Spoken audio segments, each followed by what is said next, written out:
Railway নিরাপত্তা বাহিনী, Bangladesh railway police, railway বিভিন্ন পর্যায়ের যে ডিপার্টমেন্টগুলো আছে সবাই আমরা একযোগে কাজ করি। এবং আপনারা খেয়াল করলে দেখতে পাবেন যে ছাদে ভ্রমণ এবং ঝুঁকিপূর্ণ ট্রেন যাত্রার পরিমাণ আগের থেকে অনেক কমে আসছে। মানুষ আসলে অনেক সচেতন হয়েছে যে ছাদে ভ্রমণ করলে নিজের জীবনটাই ঝুঁকির মুখে পড়ে। আমরা প্রায়শই খবর পাই যে ছাদ থেকে পড়ে গিয়ে কেউ আহত হচ্ছে এবং মারা যাওয়ার খবর আমরা এই বিভিন্ন সময় পেয়ে যাচ্ছি।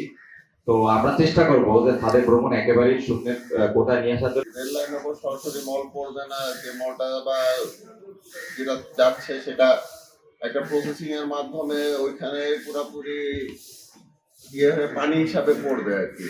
তো দেখা যাচ্ছে যে এইগুলো মেনটেনেন্স করা আমাদের জন্য একটু কঠিন হয়ে যাচ্ছে, কারণ আমরা ওইখানে আমাদের সাইনবোর্ড থাকে যে এই বায়ো টয়লেট গুলোতে হচ্ছে আমরা টিস্যু ফেলানো যাবে না, বা টিস্যু ফেলালে ওখানে যে ব্যাকটেরিয়া আছে এগুলো মারা যায়। তো আসলে বাংলাদেশের মানুষ বা জাতি সাধারণ ওইভাবে এটা মেনটেন করে না, যার কারণে কিন্তু আমাদের বায়ো টয়লেট গুলো সব মানে বসে গিয়েছে বা আমরা ওগুলো চালাতে পারতেছি না। বাংলাদেশ রেলওয়ে সেবা মান সম্পর্কে সরাসরি অভিযোগ শোনা এবং সেই অভিযোগ শোনার পর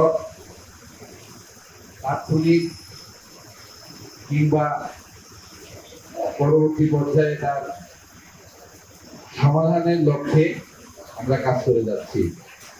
গণশুনানি অর্থ যিনি অভিযোগ করবেন তিনি এখানে সরাসরি উপস্থিত থেকে তার অভিযোগটি আমাদের কাছে বলবেন। যে কোনো ধরনের অভিযোগ বাংলাদেশ রেলওয়ে সেবা সংক্রান্ত, বাংলাদেশ রেলওয়ে সংক্রান্ত